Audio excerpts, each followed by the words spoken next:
और बाकी अपने इस बच्चे पर विश्वास रखे।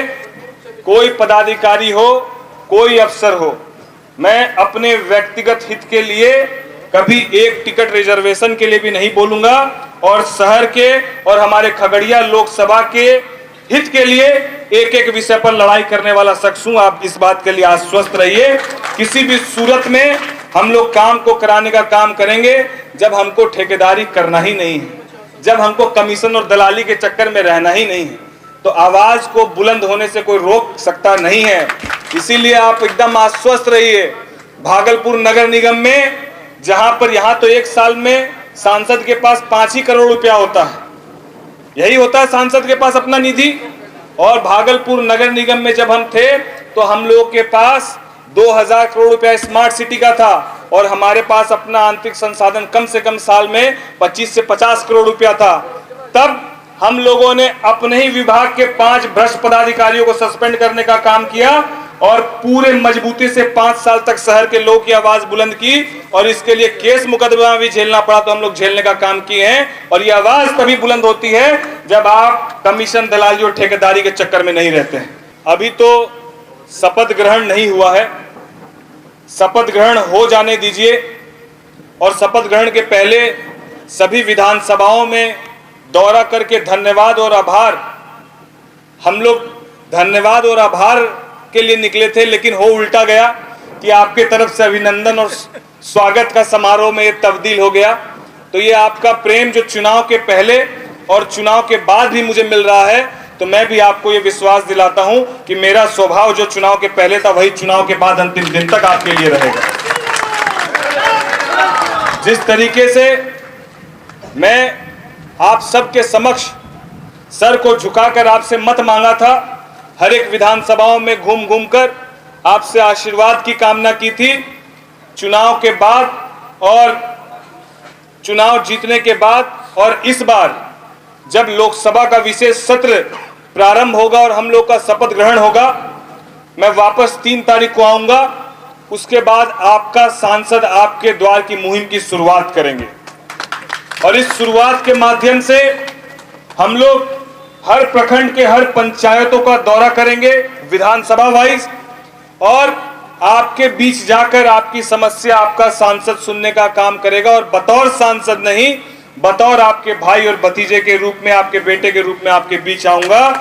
मैं ये आपको आश्वस्त करता हूं। मैं आश्वस्त करता हूं कि वहां से आने के बाद सभी 6 विधानसभाओं में हम लोग मुख्य कार्यालय खगड़िया में और बाकी 5 विधानसभाओं में एक कार्यालय और प्रतिनिधि बनाने का हम लोग काम करेंगे, ताकि कितनी भी व्यस्तता हमारी रहे, आपकी समस्या कार्यालय तक पहुंचे और कार्यालय से मुझ तक पहुंचे और मैं ये आश्वस्त कर सकूं कि आपकी पहुंची गई समस्या पर सकारात्मक रूप से पहल हुआ है कि नहीं हुआ है। मैं आप सबको ये विश्वास दिलाता हूं कि जिस विश्वास के साथ आप सब ने 6 की 6 विधानसभाओं में मुझे जीत दिलाई है, हसनपुर विधानसभा जिसको लेकर लोग कई तरह की अटकलें लगा रहे थे, कई तरह की संभावनाओं की बात कह रहे थे कि 10,000 से भी पीछे रहेगा तो हसनपुर और सिमरी बख्तियारपुर पीछे रहेगा, बाकी विधानसभा आपके ठीक रहेंगे। मुझे भी कमोबेश चुनाव के बाद लोगों की बातों को सुनकर लगता था कि हसनपुर, इस बात का विश्वास था कि हसनपुर पीछे नहीं रहेगा, अगर आगे नहीं रहेगा तो पीछे भी नहीं रहेगा, हम लोग बराबर में कम से कम रहेंगे। लेकिन जब मत पेटी खुली और जब ईवीएम की आवाज चली और 20,000 से ज्यादा मत से जिस तरीके से हसनपुर ने मुझे जीत दिलाई, मैं आपका कोटि कोटि वंदन करता हूं। मैं ये प्रयास हमेशा से करता रहा हूं कि राजनीति, क्योंकि मेरे परिवार से कोई राजनीति में नहीं है और मुझे विरासत में सियासत नहीं मिली है, तो मैं ये प्रयास जरूर करता हूं कि जो मुझे ऊपर वाले ने इस कम उम्र में, जिस वक्त मैं डिप्टी मेयर बना उस वक्त भी मैं हिंदुस्तान का सबसे कम उम्र का डिप्टी मेयर था, और आज जब मैं सांसद बना हूं तो मैं सबसे कम उम्र का नहीं हूं सांसद, लेकिन जिस कम उम्र में गैर राजनीतिक परिवार से आने वाले शख्स को खगड़िया लोकसभा की जनता ने मौका दिया है, मैं आपको विश्वास दिलाता हूं, मैं राजनीति सकारात्मक सोच के साथ करता हूं, ना जात, ना धर्म, ना मजहब, ना कोई विपक्ष और ना पक्ष, सबको साथ लेकर चलने की भावना के साथ हम राजनीति करते हैं। और उसी भावना के साथ हम लोग सबको साथ लेकर खगड़िया के समुचित विकास को सुनिश्चित करने का काम आप सबके सुझाव और आशीर्वाद से करने का काम करेंगे।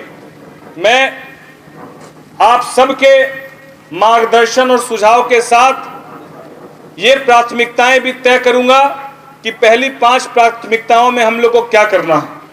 हमारे अभिभावक अरविंद बाबू ने भी इस बात को कहा, और कल हम लोग बेलदौर गए थे तो हमारी बहन मुखिया डॉली जी, उन्होंने भी इस बात को कहा था जो हमारे अभिभावक अरविंद बाबू कह रहे हैं।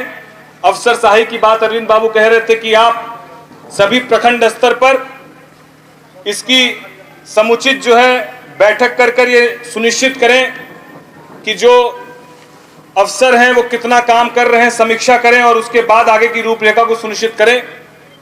मैं अरविंद बाबू को, हमारे अभिभावक को ये बता देना चाहता हूं कि अब आप आश्वस्त रहें, अब आप आशीर्वाद देते रहें और बाकी अपने इस बच्चे पर विश्वास रखें। कोई पदाधिकारी हो, कोई अफसर हो, मैं अपने व्यक्तिगत हित के लिए कभी एक टिकट रिजर्वेशन के लिए भी नहीं बोलूंगा, और शहर के और हमारे खगड़िया लोकसभा के हित के लिए एक एक विषय पर लड़ाई करने वाला शख्स हूं। आप इस बात के लिए आश्वस्त रहिए। किसी भी सूरत में हम लोग काम को कराने का काम करेंगे जब हमको ठेकेदारी करना ही नहीं है, जब हमको कमीशन और दलाली के चक्कर में रहना ही नहीं है, तो आवाज को बुलंद होने से कोई रोक सकता नहीं है। इसीलिए आप एकदम आश्वस्त रहिए। भागलपुर नगर निगम में जहां पर यहां तो एक साल में सांसद के पास 5 ही करोड़ रुपया होता है, यही होता है सांसद के पास अपना निधि। और भागलपुर नगर निगम में जब हम थे तो हम लोगों के पास 2000 करोड़ रुपया स्मार्ट सिटी का था, और हमारे पास अपना आंतरिक संसाधन कम से कम साल में 25 से 50 करोड़ रुपया था। तब हम लोगों ने अपने ही विभाग के 5 भ्रष्ट पदाधिकारियों को सस्पेंड करने का काम किया और पूरे मजबूती से 5 साल तक शहर के लोगों की आवाज बुलंद की, और इसके लिए केस मुकदमा भी झेलना पड़ा तो हम लोग झेलने का काम किए हैं। और ये आवाज तभी बुलंद होती है जब आप कमीशन, दलाली और ठेकेदारी के चक्कर में नहीं रहते हैं। तो आप बेफिक्र रहिए। हम लोग की प्राथमिकताएं कल भी, आज भी और आने वाले कल में भी सिर्फ और सिर्फ खगड़िया लोकसभा के समुचित विकास को लेकर, सकारात्मक सोच को लेकर और सबको साथ लेकर चलने की रहेगी। मैं इसी बात को आपको आश्वस्त करते हुए, विश्वास दिलाते हुए और आपके आशीर्वाद की कामना करते हुए अपनी वाणी को विराम देता हूं। जय हिंद, जय भारत।